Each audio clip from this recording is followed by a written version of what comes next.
दोस्तों नमस्कार। यह देश विकसित होने की राह पर है, तो इस देश में बड़ी तादाद में पूंजी तो होगी ही।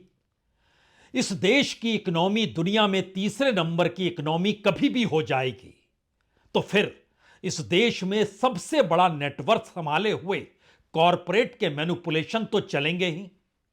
तो फिर इस देश के भीतर में आर्थिक अपराध और उस आर्थिक अपराध को सट्टे में बदलने की सोच और राजनीतिक सत्ता के जरिए उस अर्थव्यवस्था को अपने उंगलियों पर नचाने की सोच, इससे हटकर शायद बीते 10 बरस का किस्सा कुछ है नहीं।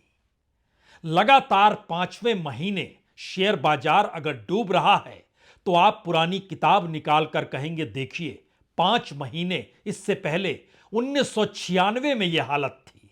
तो 1996 में जितना पैसा इस देश के निवेशकों का डूबा था, वो पैसा मौजूदा वक्त से 1/4 से भी कम है। इस दौर में तकरीबन 50 लाख करोड़ रुपया डूब चुका है। उस दौर का जिक्र कीजिएगा तो सिर्फ 1.25 लाख करोड़ का जिक्र 1996 में होता है और अब 50 लाख करोड़। लेकिन बात यह नहीं है। बात यह है कि दरअसल इस देश के भीतर की पॉलिटिक्स और पॉलिटिक्स को चलाते हुए अपनी सत्ता पर कायम रहने की सोच ने इस देश की इकोनॉमी का भी बंटाधार कैसे कर दिया और इस देश की अर्थव्यवस्था को ही एक पॉलिटिकल सट्टे में कैसे बदल दिया। तो अगला सवाल यह भी होगा, इस देश के भीतर कोई कानून है या नहीं है? क्या कोई कानून इस बात की इजाजत देता है कि इस देश में पॉलिटिकल सट्टे के आश्रय लोगों को इस दिशा में धकेल दिया जाए जहां वो पैसा लगाएं, पैसा बनाएं, पैसा कमाएं, पैसा गंवाएं, कंगाली की स्थिति में आ जाएं और एक पूरा इंस्टीट्यूशन ढहते ढहते इस स्थिति में आकर खड़ा हो जाए जहां अब खुले तौर पर लगने लग जाए दरअसल यह एक पॉलिटिकल बुलबुला था। यानी राजनीति जब जमीन पर आती है तो इस देश की इकोनॉमी भी जमीन पर धड़ाम से गिर जाती है और जब राजनीति उफान पर रहती है और उसकी चल निकलती है तो फिर अर्थव्यवस्था में भी बड़े बड़े बुलबुले आ जाते हैं। आज जिक्र शेयर बाजार का करना ही पड़ेगा क्योंकि इस शेयर बाजार को लेकर पॉलिटिकल गिमिक्स जी नहीं, पॉलिटिकल सत्ता जी नहीं, एक पॉलिटिकल अपराध इस देश के भीतर कैसे लोकसभा चुनाव के वक्त हुआ और उससे पहले इस देश में शेयर बाजार के जरिए कितनी पूंजी किस कॉरपोरेट के मैनिपुलेशन के आश्रय चलती चली गई। इस देश के भीतर के जो पीएसयूज हैं यानी पब्लिक सेक्टर से जुड़े हुए जो भी बड़ी कंपनियां, जो संस्थान है, उनका पैसा कैसे झोंका गया और इन सब के लिए सब कुछ एक राजनीतिक सत्ता के इर्द गिर्द घुमड़ती हुई वह इकोनॉमी जो आज की तारीख में दोबारा से उस परिस्थिति में इस देश को लाकर खड़ा कर रही है कि देख लीजिए हमारी हकीकत यही है। उड़ान मत भरिए, दुनिया में तीसरी बड़ी इकोनॉमी कब आप हो जाएंगे। उड़ान मत भरिए, आप $10 बिलियन कब हो जाएंगे। उड़ान मत भरिए, 2047 में कैसे आप विकसित भारत कहलाएंगे। क्योंकि अपराध दर अपराध इस देश के शेयर बाजार के साथ और लोगों के साथ खिलवाड़ के जरिए खुलकर हुआ है। करोड़ों निवेशक जो शायद निचले तबके से आते हैं, कह सकते हैं lower middle class, upper middle class और बड़े बड़े कॉरपोरेट सेक्टर और उनके अपने मैनिपुलेशन से जुड़ा हुआ विदेशी निवेशक, यह पूरा खेल चलता रहा। इस पूरे खेल को हवा कैसे कब मिली, हमें लगता है आज उसका कच्चा चिट्ठा सामने रखने की जरूरत इसलिए है क्योंकि आज उस 75,000 के आंकड़े के नीचे बीएसई का इंडेक्स पहुंच गया जिसको जब पार किया गया था लोकसभा चुनाव से ऐन पहले, तो उस समय यह उड़ान भरी गई थी कि अब आने वाले वक्त में 1 लाख का आंकड़ा भी छू लेंगे, चुनाव बीतते बीतते 85,000 हो भी जाएंगे और यह सच भी है। 84,000 का बीएसई इंडेक्स ने आंकड़े को छुआ था। लेकिन अब ऐसा क्या है, यह आंकड़ा एक झटके में 74,000 पर आकर खड़ा हो गया है। क्या इसके पीछे इस देश की वह पॉलिटिकल इकोनॉमी है या इस देश के भीतर में कॉरपोरेट और पॉलिटिक्स का नेक्सस है? क्या इस देश के भीतर में आम लोगों की कोई परवाह नहीं है? क्या इस देश में पैसे से पैसा बनाने की जो कॉरपोरेट को राजनीतिक गठजोड़ के साथ खड़ा करती है, वह शायद 400 पार के नारे के आसरे ही यह चलती रही और सोची जाती रही? तो आइए एक एक कच्चा चिट्ठा खोलते हैं। यह कच्चा चिट्ठा शायद इसलिए भी खोलने की जरूरत है क्योंकि लगातार 5 महीने जब शेयर बाजार गिर रहा है, फरवरी बीतते बीतते 5 महीने हो जाएंगे तो लोगों को याद 1996 आ रहा है। वह सोच रहे हैं कि दरअसल 96 वाली स्थिति होगी, लेकिन जान लीजिए 96 में ना तो मौजूदा वक्त में जितने डीमैट अकाउंट खुले हैं उतने अकाउंट थे, ना ही शेयर बाजार की नेटवर्थ इतनी थी जो मौजूदा वक्त है, और ना ही उस 5 महीने में इतने पैसे डूबे थे जितने आज डूब गए हैं। उस वक्त 1.25 करोड़ का जिक्र था, आज 50 लाख करोड़ या उससे ज्यादा का जिक्र है। उस समय लगभग 30 से 40 लाख निवेशकों का जिक्र था, आज ये करोड़ों में है। आप कह सकते हैं 10 करोड़ पार की स्थिति है। और इस परिस्थिति में इस देश के पास कोई दूसरा रास्ता क्या बच नहीं पा रहा है? और सट्टा कहें, गिमिक कहें, पॉलिटिकल इकोनॉमी कहें, पॉलिटिकल कॉरपोरेट नेटवर्थ कहें, जो कहना है कह लीजिए, लेकिन एक क्षण के लिए शेयर बाजार की एक हकीकत को समझिए। जब प्रधानमंत्री मोदी ने पद संभाला था उस वक्त शेयर बाजार 22,000 पर था। 2014 मार्च यानी चुनाव प्रचार देश में शुरू हो गया था। 2014 में शेयर बाजार 22,000 के इंडेक्स पे था। एक झटके में प्रधानमंत्री मोदी आते हैं और जनवरी 2015 में यह 29,000 हो जाता है। जनवरी 2018 में यह 35,000 हो जाता है। फरवरी 2021 में यह 50,000 पर पहुंच जाता है। सितंबर 2021 में यह 60,000 पे पहुंच जाता है। दिसंबर 2023 में यह 70,000 पर पहुंच जाता है। 6 मार्च 2024 यानी ठीक 13 महीने पहले यह 74,000 पार करता है। 9 अप्रैल अगले ही महीने यह 75,000 को छू लेता है। 3 जुलाई सबसे हाईएस्ट 80,000 छूता है। सितंबर में यह 84,000 पर पहुंच जाता है और आज यह दोबारा से मार्च की स्थिति में आकर खड़ा है, यानी 74,000 की स्थिति में आकर यह खड़ा है। इस खेल का मतलब क्या है? इस खेल के मतलब में मौजूदा वक्त की परिस्थिति को जानने समझने से पहले हमें लगता है एक क्षण के लिए आपको अपनी पुरानी किताब खोलनी होगी चुनाव के वक्त की, जब मौजूदा विपक्ष के नेता एक झटके में देश के सामने आए और उन्होंने कहा यह कैसे संभव हो सकता है। इस देश के प्रधानमंत्री, इस देश के वित्त मंत्री, इस देश के गृह मंत्री लोगों से कहें आप पैसा लगाइए शेयर बाजार में और शेयर बाजार उफान पर होगा, और इतनी ज्यादा उफान पर होगा कि आपको सिर्फ कमाते ही चले जाएंगे। याद कीजिए 6 जून 2024 राहुल गांधी सामने आते हैं और बताते हैं कि प्रधानमंत्री ने क्या कहा, गृह मंत्री ने क्या कहा, वित्त मंत्री ने क्या कहा। पहली बार हमने नोट किया कि चुनाव के समय प्रधानमंत्री ने, होम मिनिस्टर ने और फाइनेंस मिनिस्टर ने स्टॉक मार्केट पर टिप्पणी दी। प्रधानमंत्री ने 2-3 बार, 4 बार देश को कहा कि स्टॉक मार्केट तेजी से आगे बढ़ने जा रही है। होम मिनिस्टर ने सीधा कहा कि 4 जून को स्टॉक मार्केट आसमान में जाएगी, लोगों को खरीदना चाहिए। और यही मैसेज फाइनेंस मिनिस्टर ने दिया। ऐसा क्या हो गया था कि शेयर बाजार में वाकई प्रधानमंत्री कह रहे थे, गृह मंत्री कह रहे थे, वित्त मंत्री कह रहे थे कि पैसा लगाइए, और इस बात का जिक्र होने लगा था क्या इस देश के भीतर अस्थाई सरकार चुनाव परिणामों के बाद 400 पार के साथ आने वाली है, तो शेयर बाजार को भी क्या राजनीतिक तौर पर अपने निशाने पर मौजूदा राजनीतिक सत्ता ने ले लिया था? क्योंकि उस समय जो हमने सुनाया है, हमें लगता है एक कदम और आप बढ़ाइए आगे, उस दौर को याद कीजिएगा तो एक झटके में 2 दिन में इस देश के भीतर लगभग 70 लाख करोड़ का खेल हुआ था। एक दिन एग्जिट पोल आता है और लगभग 30 लाख करोड़ रुपया कमा लेते हैं। कौन लोग कमाते हैं? बड़ी कंपनियां थी, छोटे निवेशकों को भी लाभ होता है, लेकिन वो कमाई हो जाती है और जब रिजल्ट आते हैं उस दिन एक झटके में 40 से 50 लाख करोड़ रुपया का नुकसान शेयर बाजार को हो जाता है।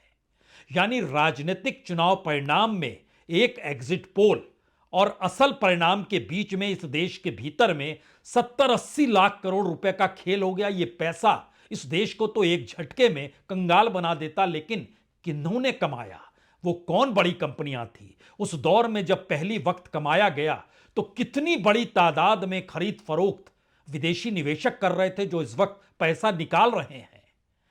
और बीते 2 महीने के भीतर यानी इस 2025 में 1.25 लाख करोड़ रुपया वो निकाल चुके हैं और शेयर बाजार बार बार धड़ाम हो रहा है। तो एक वक्त फिर से दोबारा लौट चलिए और याद कीजिए उस वक्त इस देश के प्रधानमंत्री क्या कह रहे थे। बड़ा छोटा सा हिस्सा है, लेकिन सोचिए इस देश के प्रधानमंत्री उस शेयर बाजार में पैसा लगाने का जिक्र इलेक्शन के वक्त कर रहे हैं। 8 जून जैसा आपने कहा, जिस दिन चुनाव का नतीजा आएगा, आप उस हफ्ते भर में देखना कि यानी भारत का स्टॉक मार्केट के लिए उसके सारे जो उनके प्रोग्रामिंग के जो प्रोग्रामिंग वाले सारे उनके थक जाएंगे। यानी प्रधानमंत्री एक इंडिकेट दे रहे थे कि दरअसल चुनाव परिणाम होंगे, उसके बाद उनकी जो सत्ता और ताकत होगी वो 400 पार वाली होगी और उसके बाद शेयर बाजार तो कुलांचे मारने लगेगा और लोग देखते रह जाएंगे। तो क्या वाकई इससे पहले की राजनीति इस शेयर बाजार और पूंजी के इर्द गिर्द चलती रही? और जिस वक्त हिडेनबर्ग की रिपोर्ट आई उसमें भी शेयर बाजार के भीतर मैनिपुलेशन का जो जिक्र हुआ, उस दिशा में सरकार ने आंखें बंद कर ली। यहां तक कि सुप्रीम कोर्ट ने भी सेबी से कोई सवाल नहीं किए और सेबी को ही ताकत दे डाली जिसकी आंखों तले यह सब खेल मैनिपुलेशन का चल रहा था। लेकिन सवाल तो यह है कि उस शेयर बाजार में जितनी बड़ी तादाद में इस देश के लोग जुड़े हैं वह तादाद इतनी ज्यादा है और इस रूप में भी समझिए कि 2019 से 2023 के बीच 1 करोड़ 20 लाख रजिस्टर्ड इन्वेस्टर और जुड़ते हैं। इस देश के भीतर में डीमैट अकाउंट खोलने वाले लगभग 19 करोड़ 43 लाख हैं जो रिटेल इन्वेस्टर के तौर पर हैं और उसमें सबसे ज्यादा इन्वेस्टर्स महाराष्ट्र के हैं, दूसरे नंबर पर उत्तर प्रदेश के हैं, तीसरे नंबर पर गुजरात के हैं। यानी राजनीतिक तौर पर इस देश के लोगों की जमा पूंजी को भी राजनीतिक निर्णयों से प्रभावित किया जा रहा है। और यह सवाल सिर्फ प्रधानमंत्री तक नहीं रुका, बकायदा तारीख का ऐलान भी कर दिया था गृह मंत्री अमित शाह ने। उस वक्त बहुत कम शब्द कहे थे, लेकिन देश के गृह मंत्री कह रहे हैं और उससे पहले प्रधानमंत्री कह चुके हैं। तो सुनिए। तो 6 जून के पहले आप बाय कर लेना, 4 जून के पहले वो सूट अप करेगा।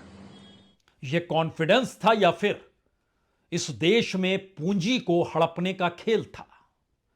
इस देश की राजनीति ही नहीं बल्कि दुनिया के किसी भी देश की राजनीति सीधे तौर पर उस जगह को सट्टे में तब्दील राजनीतिक तौर पर नहीं करती है जहां पर जनता का पैसा लगा हुआ हो। इंस्टीट्यूशंस को अपने हाथ में कर कर इस देश को चलाने की प्रक्रिया संसद के भीतर और बाहर सुप्रीम कोर्ट की चौखट तक पर गूंजी है। जब सवाल ईडी और सीबीआई और इनकम टैक्स का आया, इस देश के भीतर में सुप्रीम कोर्ट तक में यह मामला गया। लेकिन अगला सवाल तो यह है कि वाकई इस देश के तमाम इंस्टीट्यूशन और उसमें शेयर बाजार भी सिर्फ और सिर्फ राजनीति देखकर चलते हैं। इसीलिए सेबी चीफ को लेकर जब आवाज यह उठी कि उनको जेपीसी की जांच में सामने आना चाहिए, संसदीय कमेटी के सामने आना चाहिए, तो वो सामने नहीं आई। जाहिर है सत्ता ने चाहा, वो नहीं आई। सत्ता चाहती तो आती, लेकिन सत्ता क्यों चाहती? सत्ता के अपने मैनिपुलेशन बड़े कॉरपोरेट हाउसेस के साथ क्या शेयर बाजार के मैनिपुलेशन से जुड़े हुए हैं, जो आरोप लगातार लगते रहे? क्योंकि उस दौर से लेकर अभी तक की परिस्थिति में अगर एक क्षण के लिए आज आप खड़े हो जाइएगा तो उस दौर में तमाम पीएसयूज डूब गए। एनएससी जो था एक झटके में 8% नीचे आ गया। बीएससी के जरिए 40 लाख करोड़ का नुकसान हो गया। 400 का आंकड़ा सरकार पार नहीं कर पाई। वो बैंक से जुड़े हुए स्टॉक हों, इंफ्रास्ट्रक्चर से जुड़े हुए स्टॉक हों, ऑयल गैस से जुड़े हुए स्टॉक हों, पीएसयूज हों, बैंक हो, जो भी कहिए, वो लगभग 8 से 17% के बीच डामाडोल होते चले गए। और मौजूदा वक्त की हकीकत क्या है? मौजूदा वक्त की हकीकत शेयर बाजार के जरिए यह हो चली है कि इस देश के भीतर में इससे पहले कभी भी शेयर बाजार ने जो भी घाटा सहा हो और जिस लंबी छलांग को मारते हुए जिस रफ्तार के साथ वो आगे बढ़ी, ऐसा ना तो इससे पहले कभी हुआ, ना दुनिया के किसी देश में हुआ। और जिस तरीके से अब ये नीचे आ रही है और वो सीधे राजनीतिक निर्णयों से जुड़ रही है, उससे पहले ऐसा कभी नहीं हुआ। तो क्या वाकई इस देश के भीतर में एक एक पैसा पाई पाई जोड़कर जो बैंक में जमा कराते हैं, महंगाई को आरबीआई रोक नहीं पाती है? तो फिर बैंकों का इंटरेस्ट रेट कोई मायने रखता नहीं है, रुपए की कीमत कम हो जाती है। और जो ये सोचता है कि अब उसे ज्यादा मुनाफे के लिए शेयर बाजार में जाना होगा, तो उस शेयर बाजार की तरफ इस देश के तमाम सेलिब्रिटीज शेयर बाजार का प्रचार प्रसार करने के लिए खुलकर आते हैं, क्योंकि वो सरकार की नोक पे हैं। आप उससे हटकर कैसे कोई काम नहीं करेंगे या करेंगे, और नहीं करने की स्थिति में आप कैसे आ पाएंगे?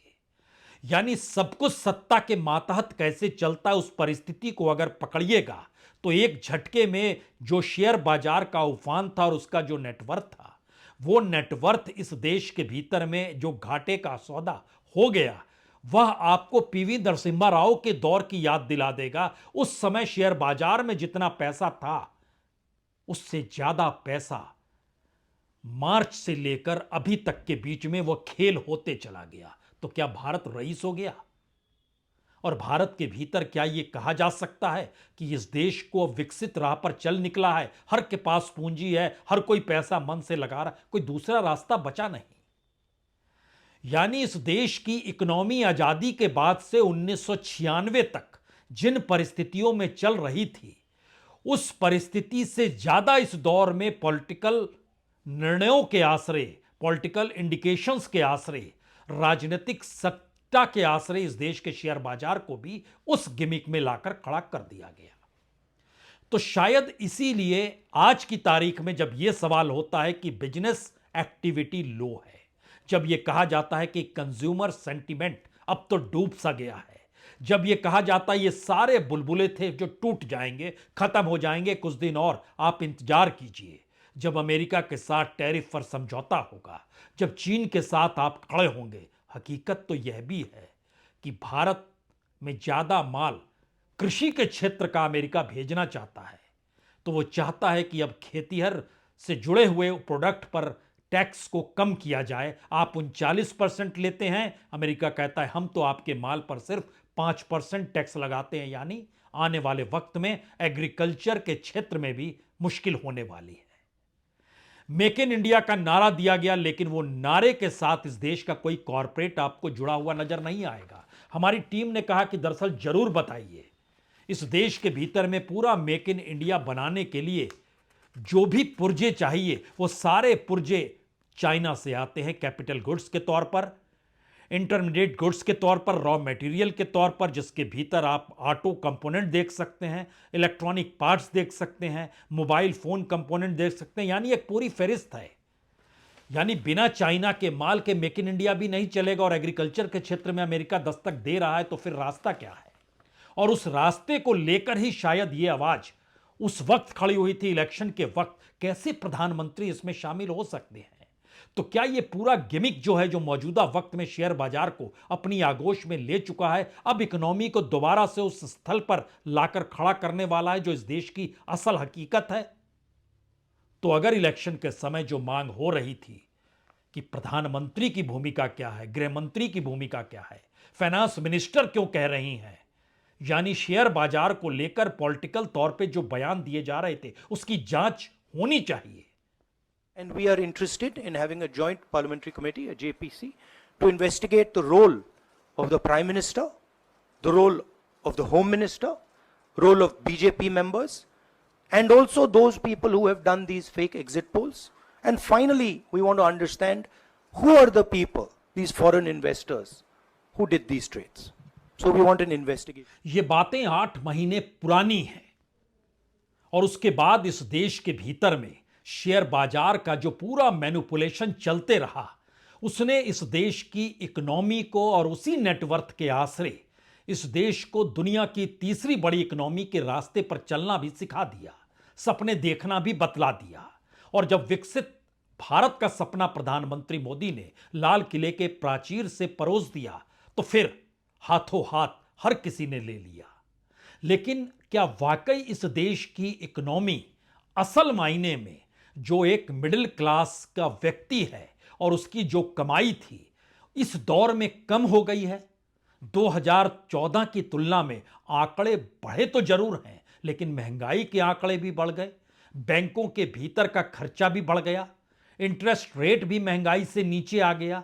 यानी एक ऐसी परिस्थिति और टैक्स टेररिज्म का जो पूरा खेल इस दौर में चलते रह रहा है, जो जीएसटी के जरिए लोगों के लिए और मुश्किल खड़ा कर रहा है, तो क्या वाकई बाजार में कोई पैसा लगाने को तैयार नहीं है? यहां तक कि इस देश के भीतर में पहली बार सरकार ने भी माना कि लोगों के पास पैसा ज्यादा रहेगा तो वो जेब से निकालेंगे, खर्च करेंगे और देश की इकोनॉमी की साइकिल चल पड़ेगी।